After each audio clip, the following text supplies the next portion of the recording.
So hello everyone and welcome to the webinar with three great speakers who've all experienced prostitution. I'll introduce them in a moment, but first a few bits of housekeeping. You can type questions into the Q&A box at any time during this webinar, but please understand that we probably won't have time to answer all of them. Any that aren't answered we'll use to inform future events. The hashtag for the event is NMNTalk. If you're going to be tweeting about the event, please use this hashtag. That's NMNTalk. Dame Diana Johnson has tabled a Sexual Exploitation Bill in the UK Parliament. If passed, this would establish a Nordic model approach to prostitution legislation and policy in England and Wales. In the debate on the first reading of the bill, Dame Diana spoke eloquently on why this bill is urgently needed, and Lyn Brown, the Labour MP for West Ham, spoke against the bill. We will be asking the panel to respond to some of the things that Lyn Brown said. But before we go any further, I'm going to go over what the Nordic model is and also what full decriminalisation means, because that's usually put forward as the alternative. So, this slide gives a summary of the key elements of the Nordic model approach. Firstly, it decriminalises all those who are prostituted and provides support services to help them to leave the industry to rebuild their lives. It ensures there are genuine alternatives for making a living. Secondly, it strengthens laws against trafficking, pimping, brothel keeping, and other activities by third parties who profit off other people's prostitution. The enforcement of these laws needs to be fully funded and prioritised. And lastly, prostitution buying becomes a criminal offence, which has the aim of changing men's behaviour. Along with all this, there needs to be a public information campaign, education in schools, training for the police, CPS and other frontline staff, long-term investments in services and alternatives for women, and real measures to address poverty and inequality. This approach was first introduced in Sweden and has now also been established in Norway, Iceland, Northern Ireland, France, Ireland, and most recently Israel. Each country has framed the law slightly differently and with different degrees of commitment and success. Next, we'll take a brief look at what we mean by full decriminalisation. Full decriminalisation of the sex trade, as its name suggests, means that all aspects of the sex trade are decriminalised, including pimping and brothel keeping. The sex trade is treated like any other business and there is no public funding for services to help women exit the trade. Laws against trafficking are retained, but in practice they're hard to enforce. For example, in New Zealand, where this law is in place, the police are not allowed to enter a brothel without a warrant, even if they suspect trafficking victims are inside, even though they can enter without a warrant to check a liquor licence. There's also little or no systematic data collection on the exploitation of children in the sex industry, and police are not allowed to ask about a person's age, even if they suspect they're a child who's being exploited. As a result, most sex trafficking is undetected. So to recap, here's a comparison of the two approaches. This checklist compares the provisions of the Nordic model with those of full decriminalisation. The first thing to know is that both models decriminalise those selling sex, but only the Nordic model makes ring-fenced provisions for services for those trapped in prostitution, including genuine routes out. Regardless what people say, such services do not materialise under full decriminalisation. Why would they when prostitution is defined as just any other job that doesn't need any special measures? Full decriminalisation also decriminalises pimps, punters and brothel keepers. Large brothels come under planning regulations, but small brothels are unregulated. So if one opens up next door, there's not much you can do to get it closed down, even if the punters accidentally knock on your door all hours of the day and night. In the debate on the Sexual Exploitation Bill's first reading on the 9th of December, Lyn Brown, the Labour MP for West Ham, spoke against the bill and spoke very positively about fully decriminalised approach that's in place in New Zealand. This is what she said. I think we have to create policies so that women have the power to create the lives they want. In New Zealand, an emphasis has been put on reducing harm and ensuring that sex workers have access to their rights and to justice. These reforms enable sex workers to work together without fear of prosecution and thereby in greater safety. Coercion of people into sex work or to provide a share of the money received is, of course, illegal in New Zealand. And because sex work is treated as a normal form of work and taxed, all normal laws apply. In my view, the evidence from New Zealand is positive, with trust in the police improved, increased reporting of offences, better safety and health for sex workers, and most importantly, an increased ability for sex workers to refuse clients. We asked Ali Marie to respond to this. Ali Marie is of Maori Pacific Islander heritage and grew up in New Zealand, where she was groomed into prostitution as a vulnerable young woman, leading to 7 years trapped in brothels. She co-founded Wahine Taua Rising, a survivor-led organisation that campaigns for a better deal and genuine alternatives for women involved in the sex trade in New Zealand. First, I would like to say a huge thank you to Nordic Model Now and Anna for inviting me here this afternoon. The work you do is amazing, and we at Wahine Taua Rising are forever grateful to you. Thank you for gifting Wahine Taua a safe space to be heard. Wahine Taua also recognises the unique role of Māori, Aotearoa, New Zealand, while embracing the 3 guiding principles of the treaty: partnership, participation and protection. We will endeavour to implement policies and practices that incorporate and value Maori cultural concepts, values and practices. Awareness and education is key to change.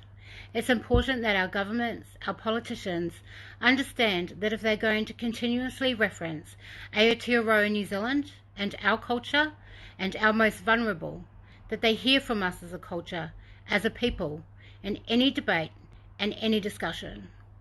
After all, they are talking about us, our heritage, and our country.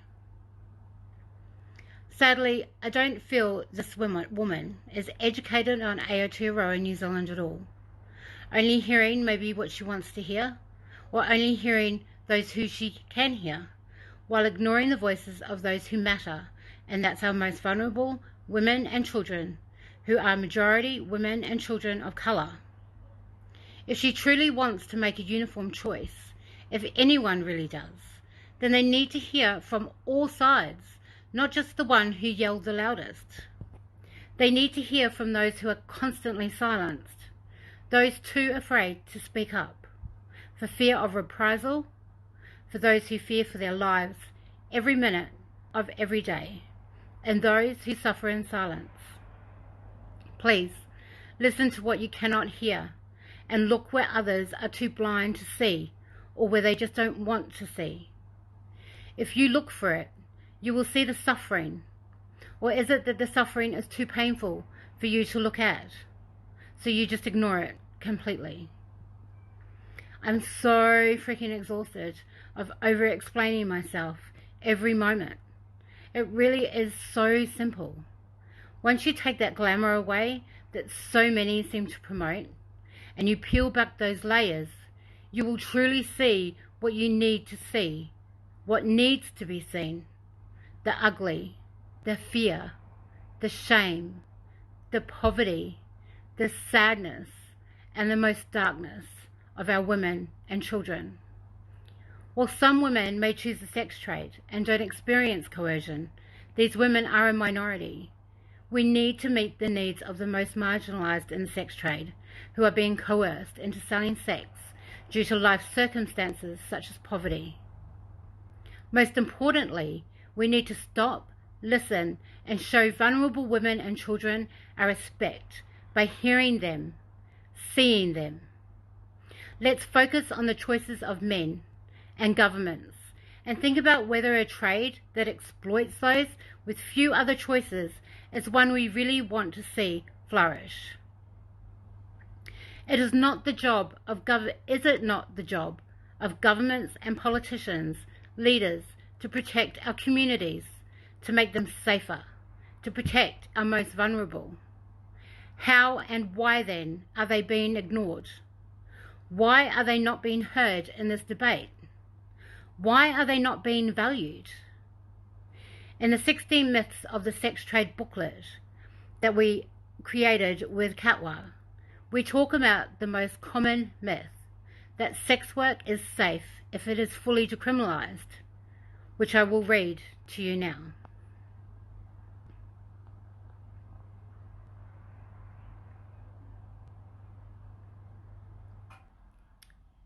It is argued that the sex trade is safe if it is fully decriminalized, yet this is not the case. And the experiences of women in Aotearoa, New Zealand's sex trade post-decriminalization are evidence of this. Since full decriminalization in 2003 under the Prostitution Reform Act, violence and sexual assault within prostitution have remained, and some women have even died at the hands of sex buyers. A report by Aotearoa, New Zealand's Prostitution Law Review Committee, noted that women in the sex trade were still vulnerable to exploitative employment conditions, and that there were reports of some sex workers being forced to take clients against their will. The report went on to note that the majority of women interviewed felt that the PRA could do little about the violence that occurred. This same report also refers to the sexual assault that women routinely experience in prostitution as adverse work experiences. The risk still inherent in this decriminalised sex trade is underscored by advice offered by the New Zealand Prostitutes Collective document, Stepping Forward. When dealing with violent clients, the document advises, make as much noise as possible to attract attention. Try calling fire. A passerby will probably pay more attention. And if you wear a whistle around your neck, blow it in his ear.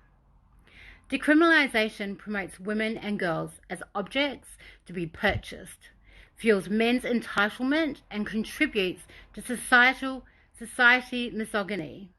A society that enables this is not safe for any woman or child. In contrast, the Nordic equality model, a system which has been adopted by Sweden, Norway, Israel, Canada, Iceland, Northern Ireland, Ireland and France, decriminalizes people selling sex and supports them to exit the trade. It also criminalizes sex buyers, pimps and procurers, and aims to inform and raise awareness about the harms caused by prostitution. Don't women deserve better than a system that normalizes men's sexual entitlement and abuse of us? Don't our future generations deserve better than a system that normalizes the buying and selling of women and children? Sex trade advocates say that women have a right to choose what they do with their bodies. Therefore, it is only right we ensure all women in the sex trade have real choice to begin with. This is why exit services are crucial. The preamble to the Universal Declaration of Human Rights includes freedom from fear as an important right. Therefore, regardless of law, it is essential that countries provide funded services to give women and young people who are being sexually exploited in the sex trade a means to safely exit and live free from fear. It's time for us to go Nordic, to hold buyers accountable and re-educate them that the buying and selling of vulnerable women and children is not okay. To hold the pimps, managers and those who profit off our most vulnerable accountable. To support women and children to exit, to heal, to support them to dream again and know that they are so much more valuable than a piece of meat or a product or some man's play toy. Women and children deserve so much more than this. Our women and children of colour have fought to be seen, heard and valued, Yet here governments, leaders and politicians are still ignoring their cries for help, still turning their backs on them, still not hearing or seeing them as valued equal members of their communities. I will leave you with this quote. So what supporters of the sex trade are really saying is that vulnerable women and children's lives who are being coerced, forced and trafficked should be sacrificed for the few women who feel empowered by being bought and sold for sex. Thank you. Much love. And thank you, Ali Marie, for sharing with us the experiences of those in prostitution under full decriminalisation, when the emphasis is placed on harm reduction alone. Our next speaker is Kajsa, who has had experience of prostitution under the Nordic model in Sweden. When she was 14, Kajsa became involved with a violent man. She stayed with him for 2 terrible years.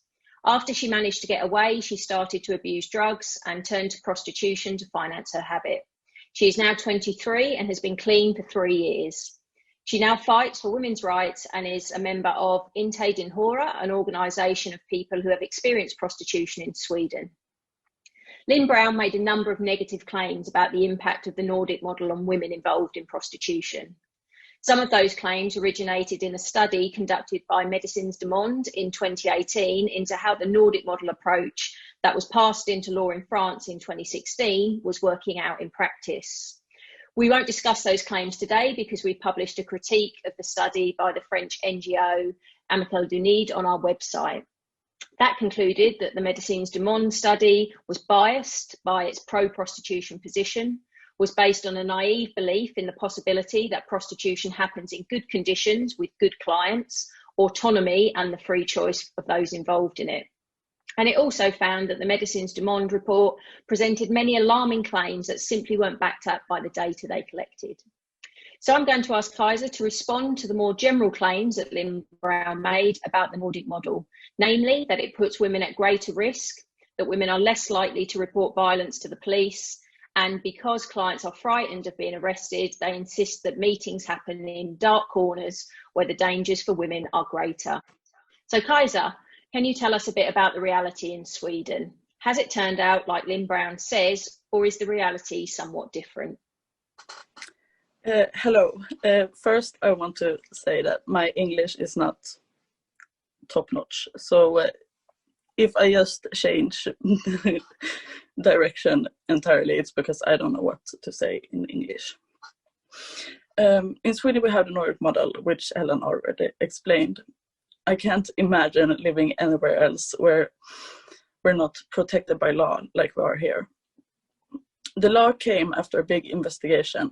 They interviewed prostitutes, owners of porn clubs, sex buyers, etc., and came to the conclusion that prostitution is an extreme version of our patriarchal society. Men using women's social and economic vulnerability for their own winning.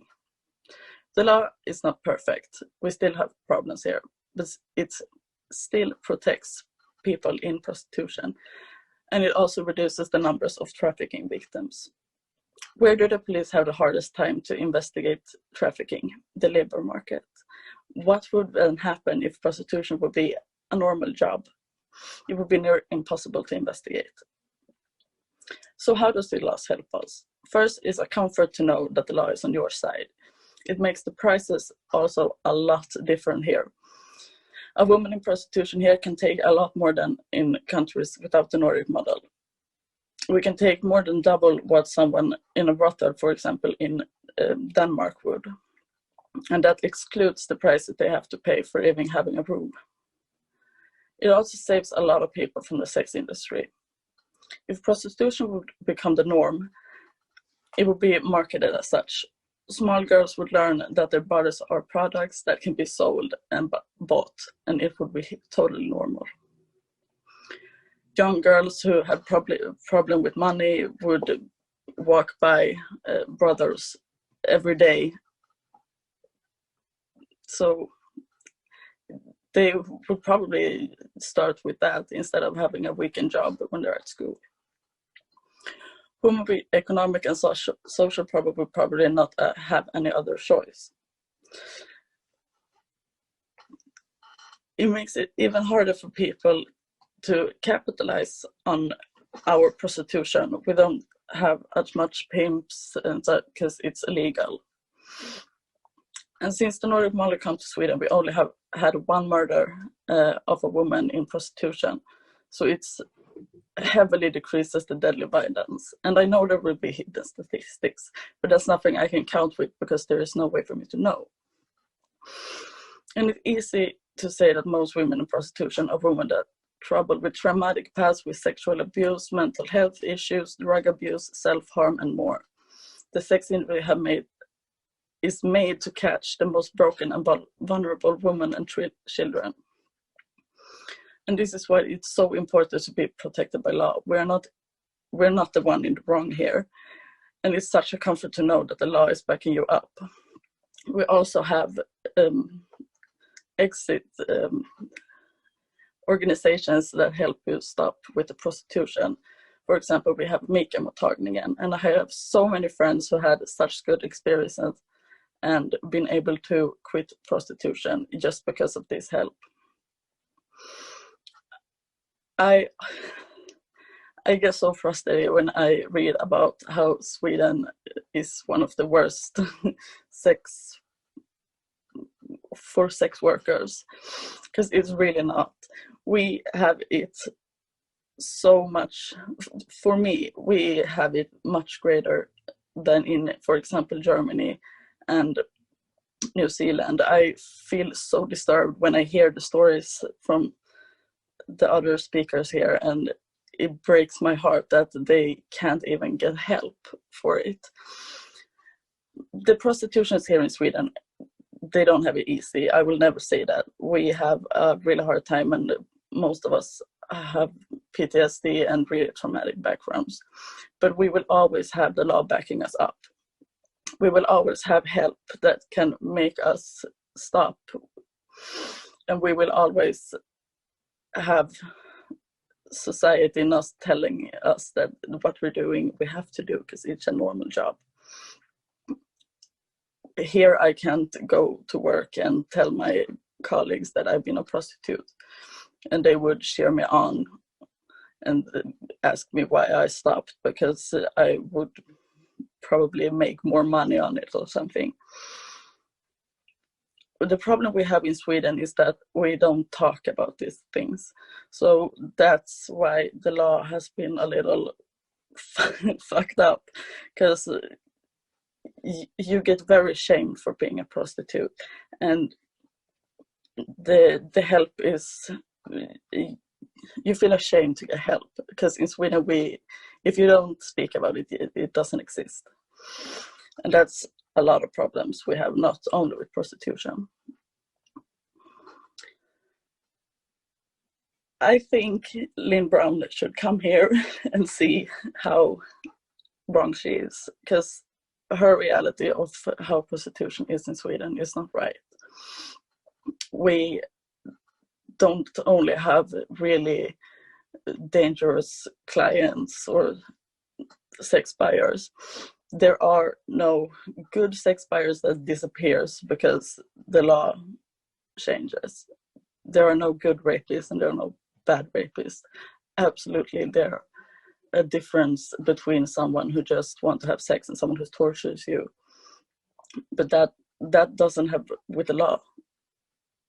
There will always be those men, even if it's decriminalized or not. There will always be these men. I can't imagine living anywhere else that doesn't protect us by law, somewhere that doesn't tell us that you're not the one doing the wrong, the sex buyers are doing the wrong. And that's all I have to say, I think. Thank you, Kaiser, for sharing with us the reality of the Nordic model and how it offers protection for women selling sex and benefits women and girls more generally. Our third speaker is Huska Mau. Huska was, with interruptions, in prostitution in Germany for 10 years, having been introduced by a German police officer as a sexually traumatized girl living through an economic emergency. She is the founder of Network Ella, an organisation of prostitution survivors. In Germany, they have a legalised system of prostitution, which in theory is quite different from the full decriminalisation they have in New Zealand. This is how Frankie Mirren, a campaigner for full decriminalisation, describes the difference. Under legalisation, sex work is controlled by the government and is legal only under certain state-specified conditions.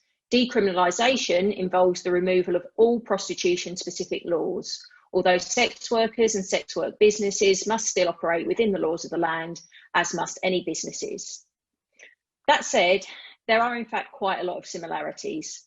In both New Zealand and Germany, there are multi-storey brothels operating in plain sight. Pimps and brothel owners are considered respectable businessmen, and men's prostitution buying is considered completely normal, just like going to the pub. But before we go any further, we need to consider a little about geography. First, let's look at New Zealand. Here is a satellite image of New Zealand. It is a small country with a population of only about 4.5 million, and it is uniquely isolated. It has no land borders, and apart from some tiny Pacific islands, its nearest neighbour, Australia, is more than 2,000 miles away, and otherwise it is surrounded by the vast expanse of the Pacific Ocean. Now let's consider Germany. Germany, in contrast, is a large country with a population of approximately 82 million. It's in the centre of the European Union and has land borders with 9 other countries. Both countries are sex tourist destinations. Germany's mega brothels are only a short drive or a cheap flight away from Europe's approximately 300 million male citizens over the age of 14. That's compared to approximately 1.8 million in New Zealand. Moreover, the European Union's open borders make bringing young women from Europe's poorer regions to Germany's mega brothels easy compared to doing something similar in New Zealand. So, of course, any negative results of the legislation will be more obvious in Germany than in New Zealand. But in Britain, we need to ask ourselves, are we more like Germany or New Zealand geographically? And there isn't much doubt that we are more like Germany, having a large population of about 67 million and being so close to mainland Europe. This is why we must pay close attention to what's happened there, and why we are so thrilled that Huska is with us today to tell us about the prostitution system in Germany. Over to you, Huska. Hi, thank you for the invitation. And I'm sorry for my bad English. So if you have any questions, please ask them in the chat, okay? I will talk about legalization in Germany. And it's important to know that in Germany, prostitution was never prohibited. It was always legal, but deemed counter to good morals. That is harmful to the community.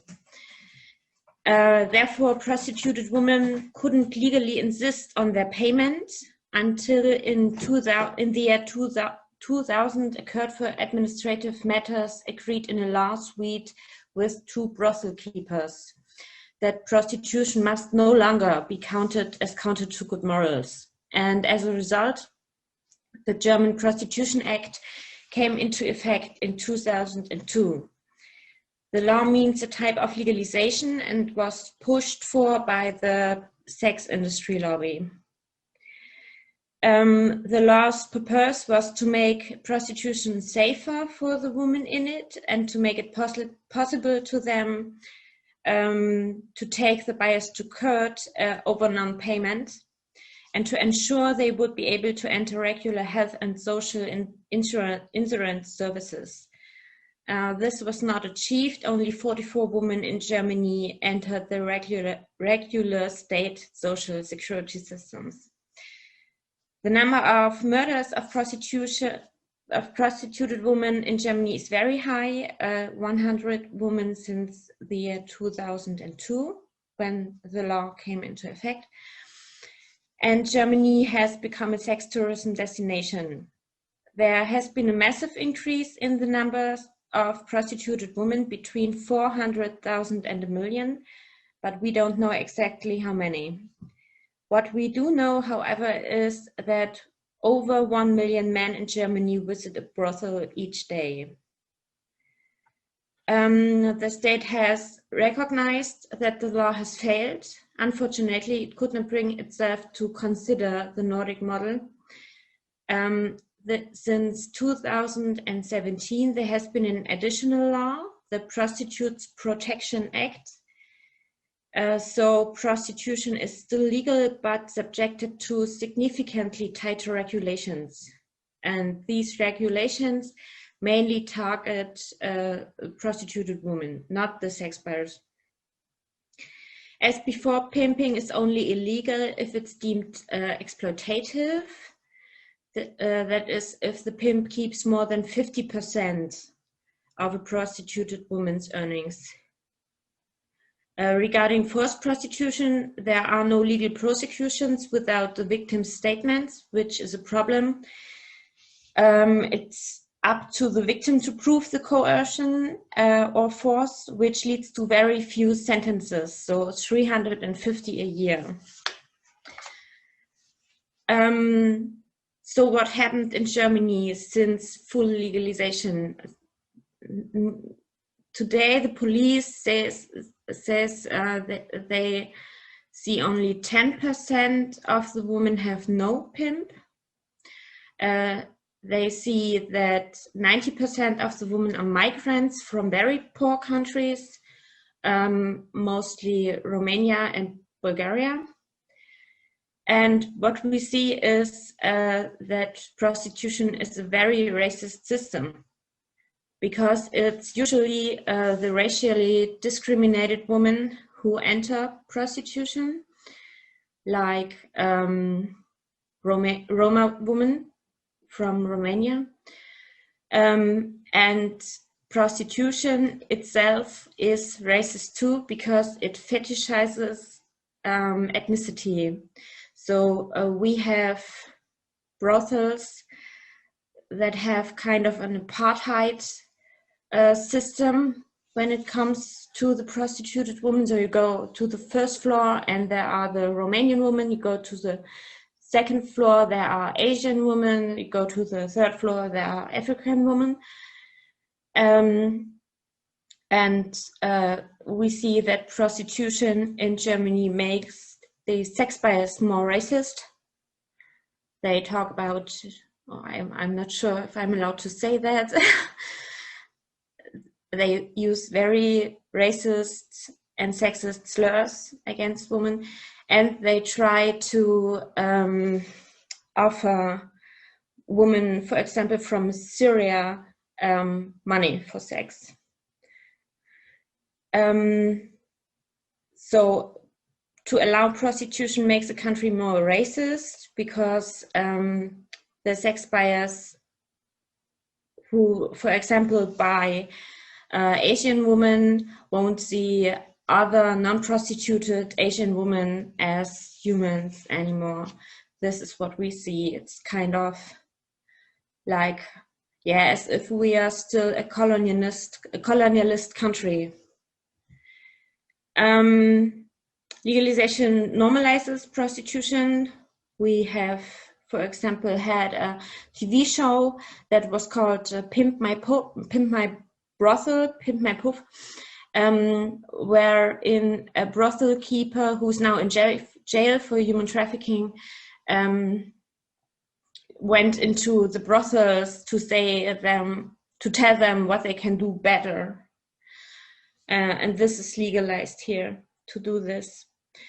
We see that legalization brings more capitalism into the subject of prostitution, because the women are the product, and this is only to serve the client. So to legalize prostitution means to strengthen the client's rights. So much that we even had a court case. There was a girl, I think she was 19, and her her punter had no orgasm and went to court over that, and she had to pay money to him because he was unable to orgasm with her. So this is what legalization does. And we see that legalization always comes with criminalization, and that because it has to be regulated somehow, and the rules are only for the prostituted woman. Also, the fines for prostitution in a forbidden area. We see that legalization increases human trafficking, but the police is not allowed to go into the brothels anymore because it's legal business. There are no exit aids because it's a job like any other. Officers mostly don't help. If you turn to them as a prostituted woman, they want something from you, like taxes, or there was a case where a prostituted woman wanted to exit and she turned to the employment office, where she was told that if she wants another job and doesn't want to be in prostitution anymore, she has to prove with a psychiatric certificate that that her mental health does not allow her to prostitute herself any longer. So much about exiting prostitution in Germany. We see that legalization covers the abuse that happens. Prostitution is a job like any other here, but the stigma still remains on the woman. The punters are not ashamed, and they are shamed from nobody, but to be a prostitute is still very shameful. And we see that legalization makes clients more dangerous and brutal because they feel entitled by the law. They say, well, I paid for this, so I will do this. And they don't care if women cry or are in pain or are forced or something. So to make a long story short, we see legalization leads to more clients and therefore to more prostitution and therefore to more forced prostitution and human trafficking. It impoverished the conditions for the prostitutes, and it only helps Johns and traffickers and pimps. Thank you. Thank you, Hushka, for drawing attention to the significant levels of exploitation that exist in Germany, the abhorrent racism, and the ways the system traps women into selling sex. Now we're going to move to the discussion based around other claims that Lyn Brown made in the debate in Parliament and some questions that have been sent in by audience members. We'll take the claims and questions as they've been submitted, even though some contain language and suggestions that we don't agree with. So our first question to the panelists is, Lyn Brown claimed that under the Nordic model, sex workers can no longer distinguish between clients who are a threat and those who are not. What are your thoughts on this? Can women involved in prostitution ever really know in advance if any man is going to be a threat or not? Does the legislation really change this? So over to the panelists. Who would like to go first? Hushka, did you want to go? Yeah. We see that legalization brutalizes clients more. They feel entitled because what they do is legal. And legalization does not protect women. Almost all of the 100 murders we had in Germany on prostituted women since the full legalization law were made in legal brothels. So legalization does only protect the client, not the woman. Thank you. Kaiser? Yeah, I would like to say that to me, it has not been different, even if it's illegal here. You can't see on someone if they are a threat or not. what they say they're gonna do isn't always what they're gonna do. So you have no idea if the person is a threat to you or not before you met them. And then it's too late to back out. And Rebecca, would you like to add anything? Could you repeat the question? Sorry. Sure. Lyn Brown claimed under the Nordic model, sex workers can no longer distinguish between clients who are a threat and those who are not. What are your thoughts on this? Can women involved in prostitution ever really know in advance if any given man is going to be a threat or not? Well, I find that quite a surreal question, but it shows that she really doesn't understand prostitution if she says that. But it's like saying to a woman who's battered, why didn't you know he was going to batter you beforehand? Well, usually they're just normal men. And it's the same in prostitution. The vast majority of men come across as the same, whether they're violent or non-violent. You don't know until they hit you that they're going to be violent, or until they're raping you that they're going to be rapists.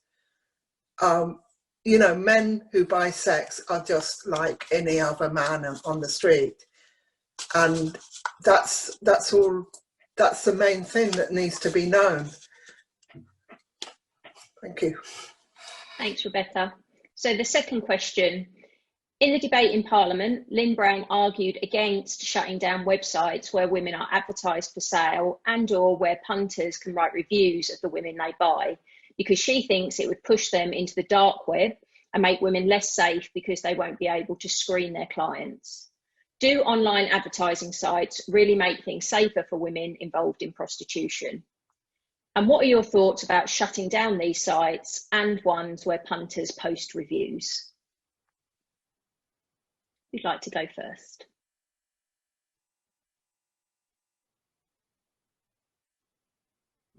No one.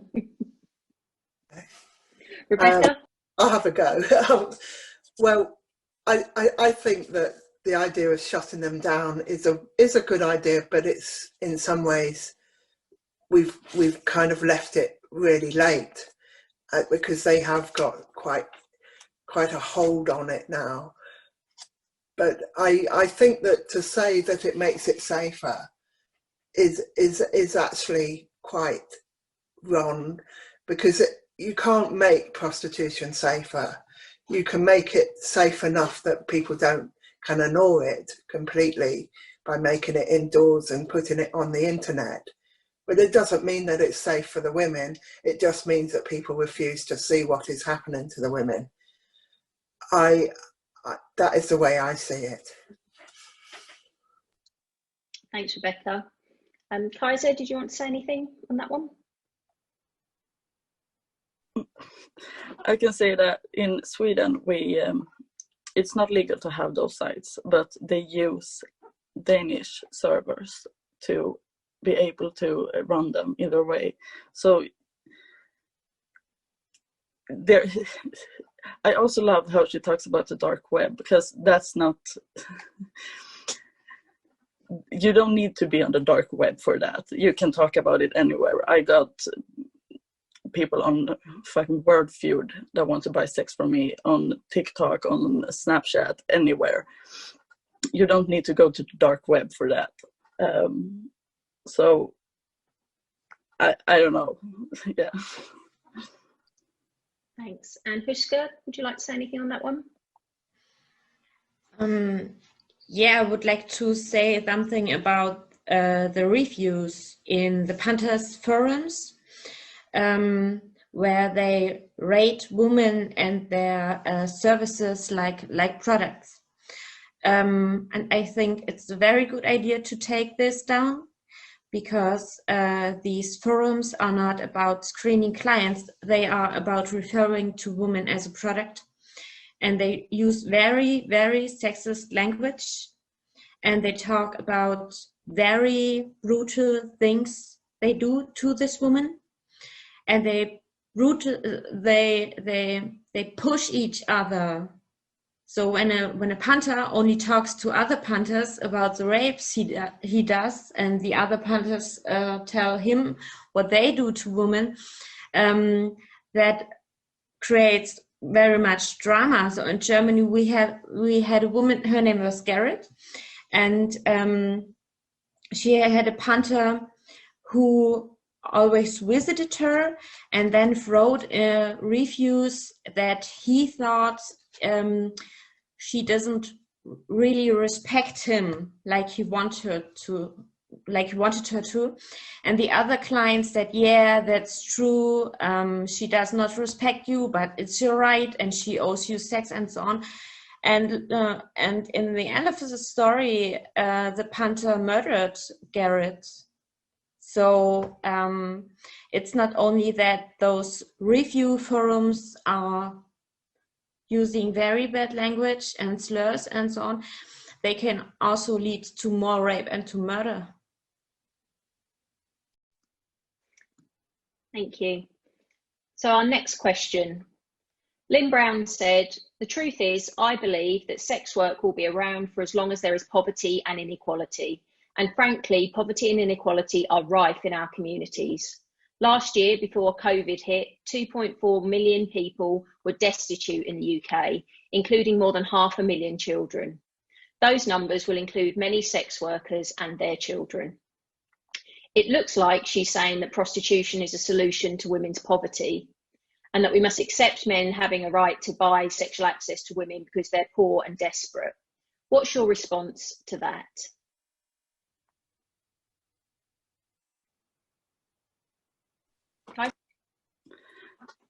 This question really bothers me so much, because basically she's saying that you get to solve poverty by selling yourself.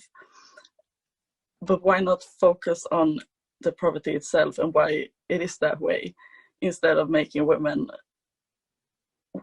have to sell their bodies, even if they don't want to, just to get out of poverty and feed their children or whatever.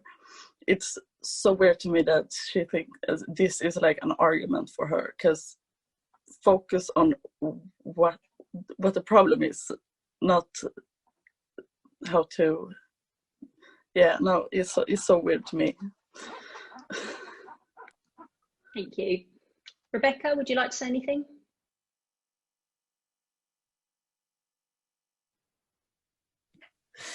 Oh, sorry.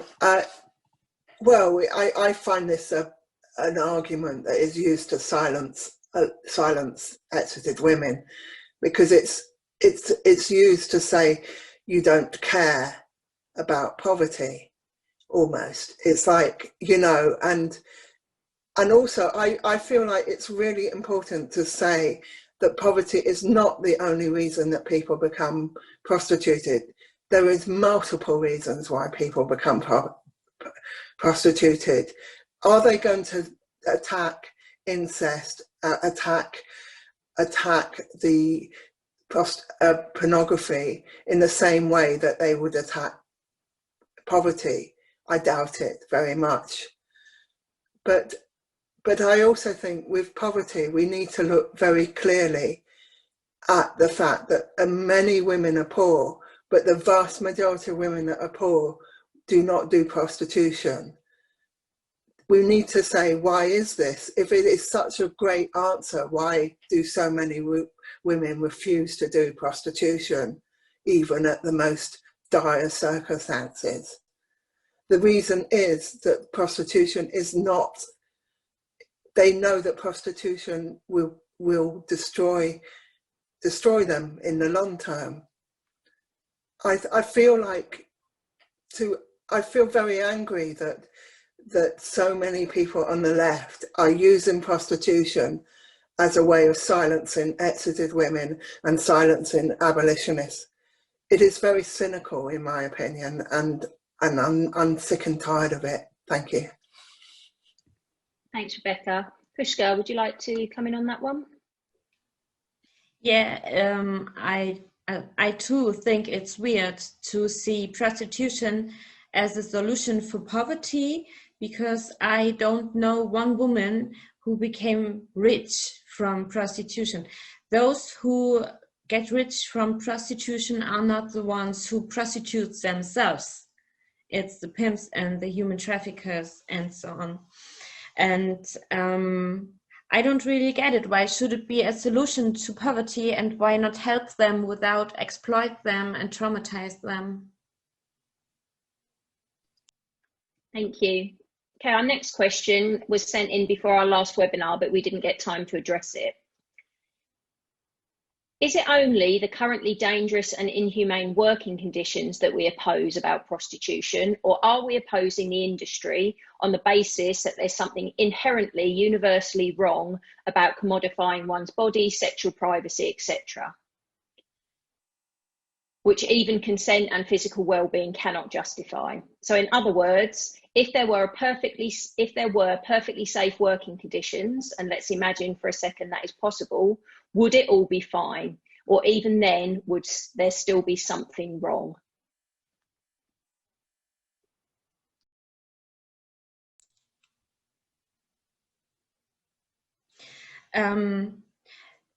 It doesn't matter in which conditions prostitution takes place. There is something wrong with prostitution, because the yes the prostituted woman says is a yes to the money, and it's still a no to sex. It's a no to sex. It's unwanted sex, and unwanted sex is sexual abuse always. And that means prostitution goes without sexual consent. And of course, it's strange male behavior to sleep with a woman without being able to say if the woman wanted to sleep with you as a man.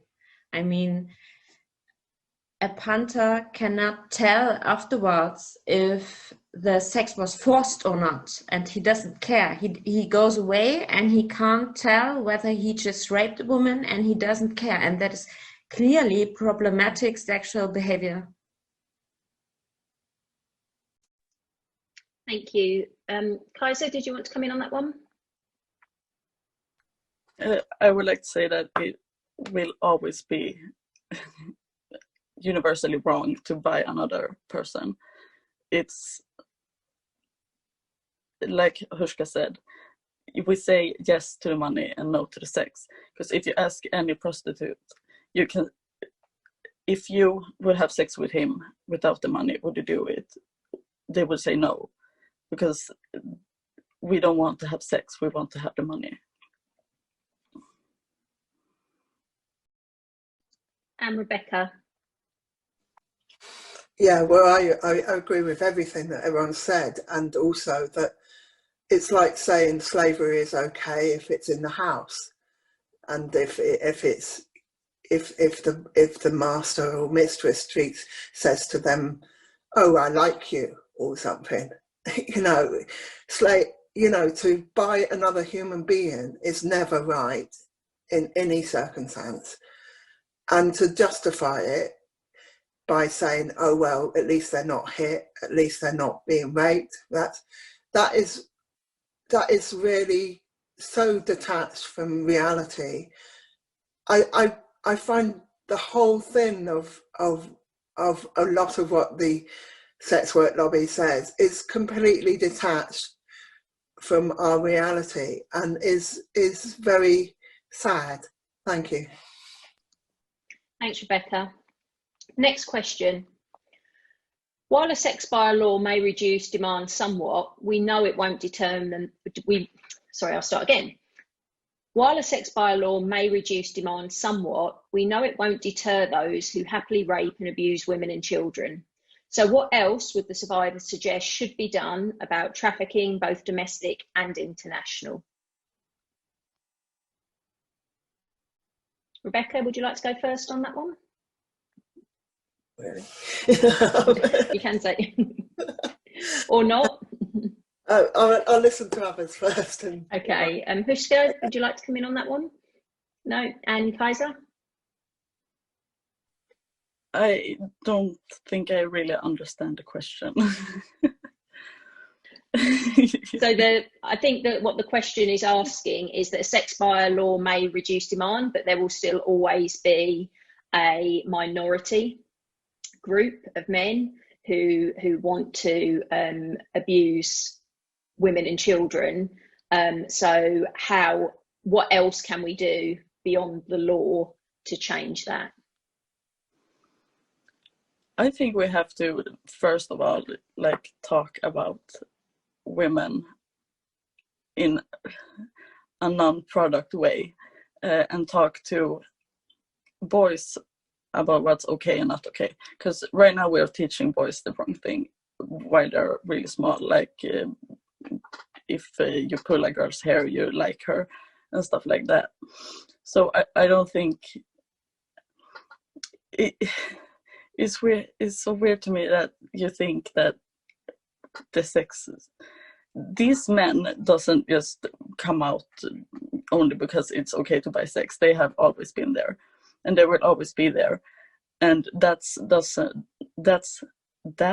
not have to do with the law, but how society forms men and small boys right now. That it's okay to hit a woman, it's okay to rape a woman because she was wearing this and she was doing that, and to buy women if you want to have sex with, want to do something sexual that your partner doesn't like or something like that.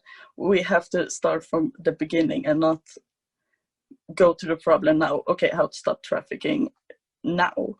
We have to start from the beginning to the small boys who learn that it's okay to hit a girl you like, for example. That's what I think, at least. Thank you. Rebecca or Hushka, would you like to come in? Rebecca? Well, I think it's such a defeatist argument. I mean, it's almost like saying, well, we're going to have a class of women that you can rape and batter, and we make it a non-crime. Basically, he or she is talking about something that is criminal acts, but saying, well, we're not going to make it criminal. We're going to say you can do that to prostituted women, but if you did it to a non-prostituted women, we would arrest you. Well, that is where I feel really furious, because this is where it is very clear that they see us as subhumans. I just have had enough of it. Thank you. Sorry. Thanks, Rebecca. And Hushka, would you like to come in on that one? Okay, so our next question is, what do you think of the mantra, sex work is work, and the glamorization of prostitution and what it's doing to young women today, especially with the rise of OnlyFans? Could that be a gateway? Who'd like to come in first on that one?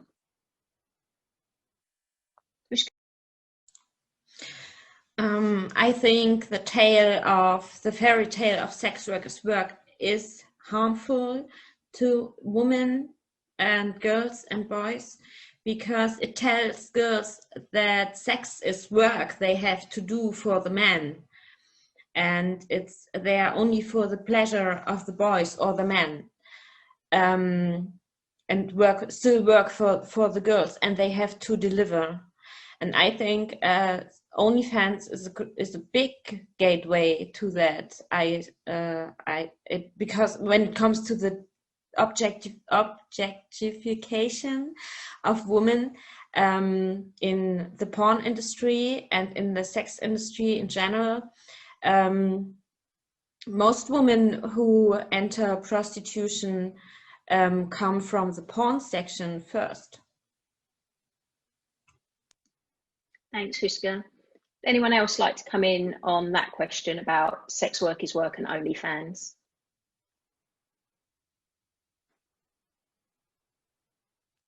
No? Okay, so we'll move on to our next question, which is, do choice sex workers, as opposed to women who are trafficked or forced into it for survival, have a choice over punters, timings, acts, etc.? As in, can they say no and have an element of choice over who buys them?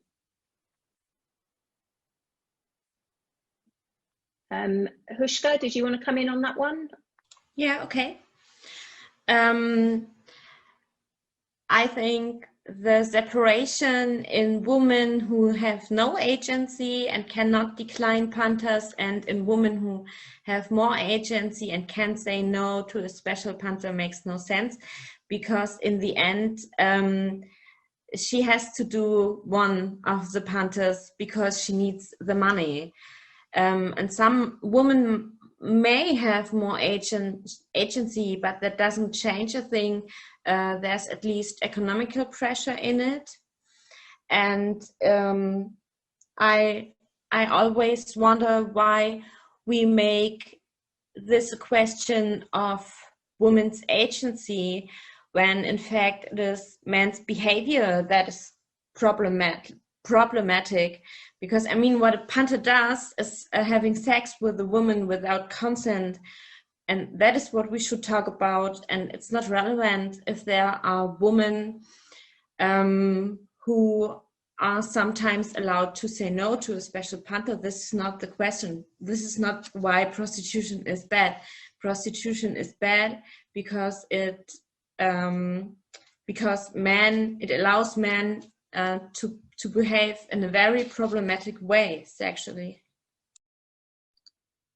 Thank you. Kaiser, would you like to come in on that question? I think you also, I don't like the separation for choice and not a choice, but under the question, I was a choice sex worker, and I never had like a choice which one I would meet or not, because if I needed money, I needed money, and I was like, now. And I think it's weird too how also, again, how will I know that this sex buyer is a bad guy who's a threat to me or not? I will never know that. And also, if I say no to one sex buyer, there will always be a more vulnerable and desperate woman that says yes to it. So even if I say no, he will still get what he wants. And that's the problem, not if I can say no or not. The problem is that the man still gets what he wants, but from someone else. Thank you. Rebecca, would you like to say anything on that question? Well, I think this is a red herring question again, because I think women in prostitution, it is not about their choice, it's about men's choices to buy prostitutes or not. No man is forced to buy a prostitute. And I think that we need to look at the men's choices. The men choose to be violent towards these women. The men choose to rape them. The men choose to buy them as goods. We do not talk about that. We talk about women's choices all the time. I think that we need to say, let's talk about men's choices. Let's talk about the fact that if you have chosen or not, the man can still rape you, can still kill you if he wants to. Most men who buy women do not care about the background that they come from. They don't think, oh, she chose it or she didn't choose it. It doesn't bother them, to be honest. You know, I think it's like, again, it's like looking at slavery and saying, oh, maybe some of them like it. Well, I don't really care if some of them like it. It's wrong. That's it. Thanks, Rebecca. So our next question has come in from someone with us this afternoon, and they've asked, I'd like to ask all the participants, what do they think about the issue of consent? Can sex work ever be consensual, setting aside the obvious issues of trafficking and coercion? Who'd like to go first on that one?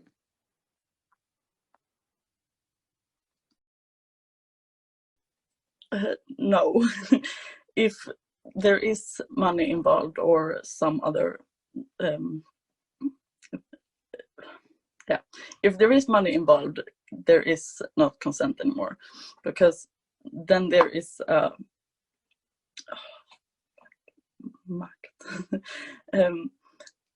someone have the power over you to say, I got the money, you have to do what I say you have to do. So as soon as there is money involved, there is no longer consent involved, I think. Thank you. Rebecca, would you like to add anything? Yeah, I mean, like Kaiser says, money does not give consent, and prostitution is always about money. I feel like, you know, people want there to be consent because it makes them feel that they can forget about prostitution and say, oh well, you know, some women are okay. I don't really understand why people think that buying sex can ever be consensual. I find it really hard to, as an ex woman, to put my head around that. But I know that lots of people do think it, but to me, I can't understand it. Thank you. Thanks. And Huska, would you like to come in on that one? Oh, I would just repeat myself. It's consent is not for sale. It's a yes to the money, and it is a no to the sex. Prostitution is unwanted sex. There's no consent in prostitution. Thank you. The next questions also come in from someone with us this afternoon, and they've said, the personal accounts so far all look to the abhorrent end of the sex work spectrum. Sex work can be healthy. Many women elect to sell sex to a small number of men. It's empowering in that they can earn more in a few hours than they would in a month of a normal work. Why not take the approach of strengthening both the law and the enforcement of the law for activity including trafficking, coercion, violence, etc.? I worry that the tragic personal experience of those present blind them to the positive experiences at the other end of the spectrum. Would anyone like to respond to that comment?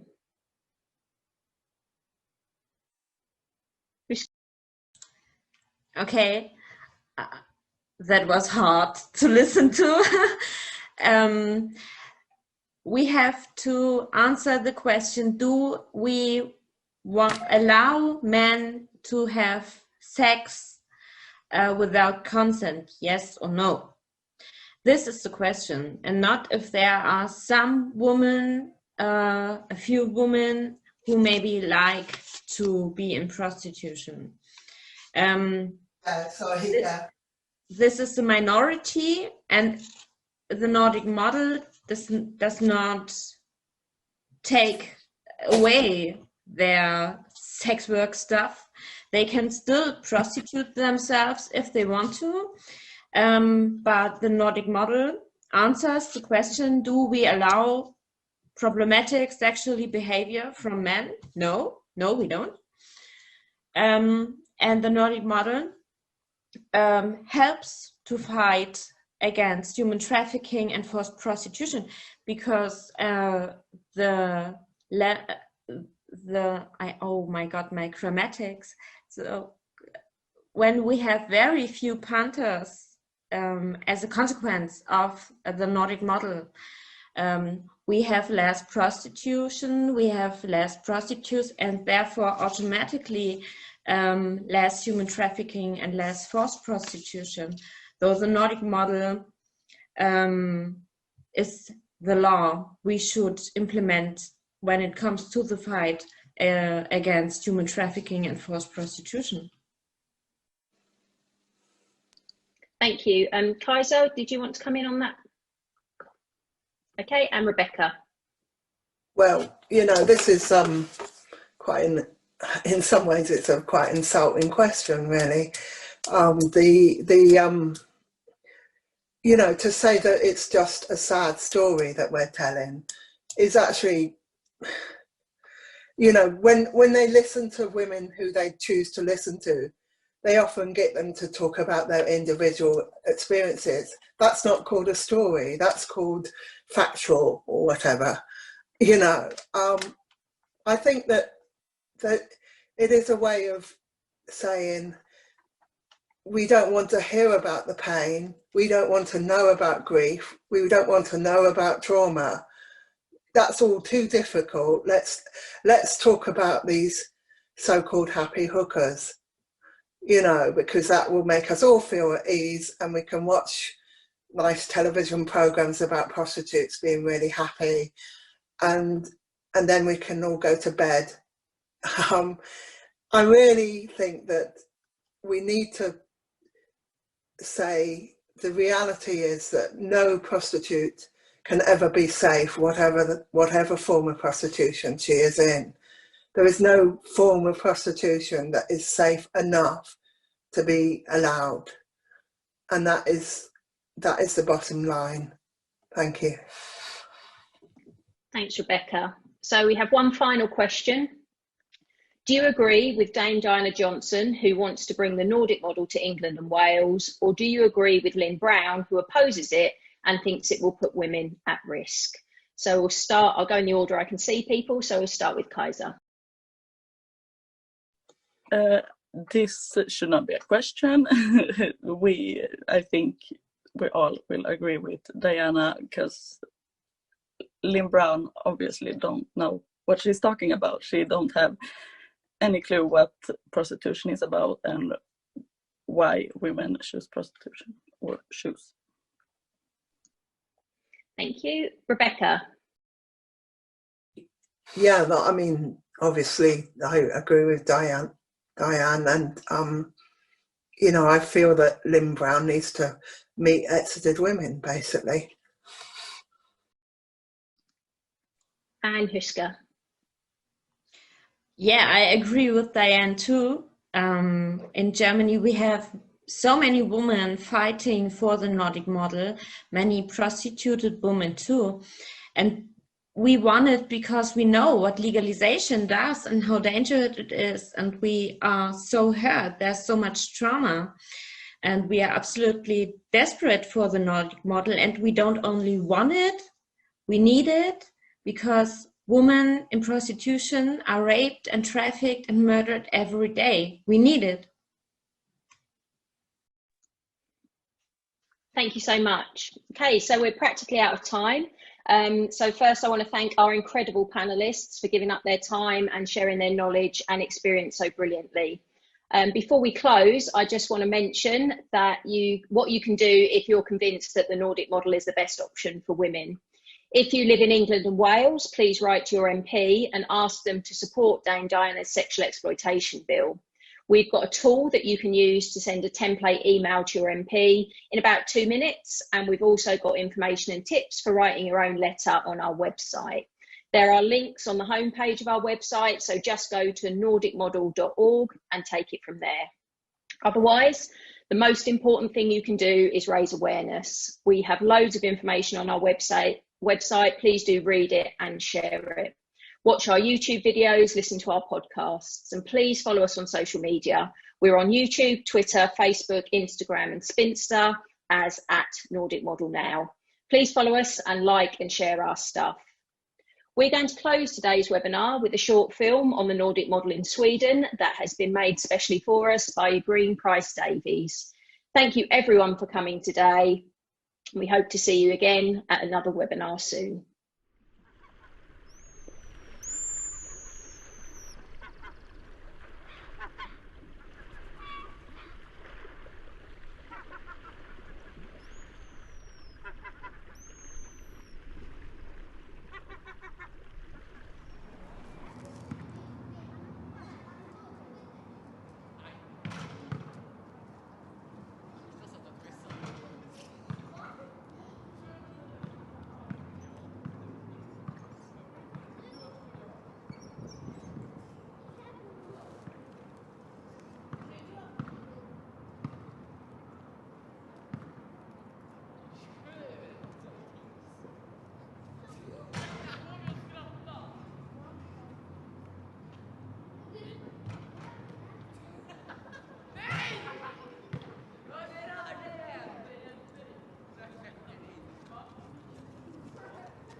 15 the price.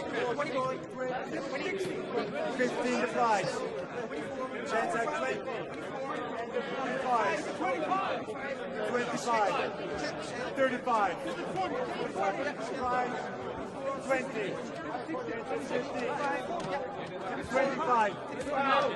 30.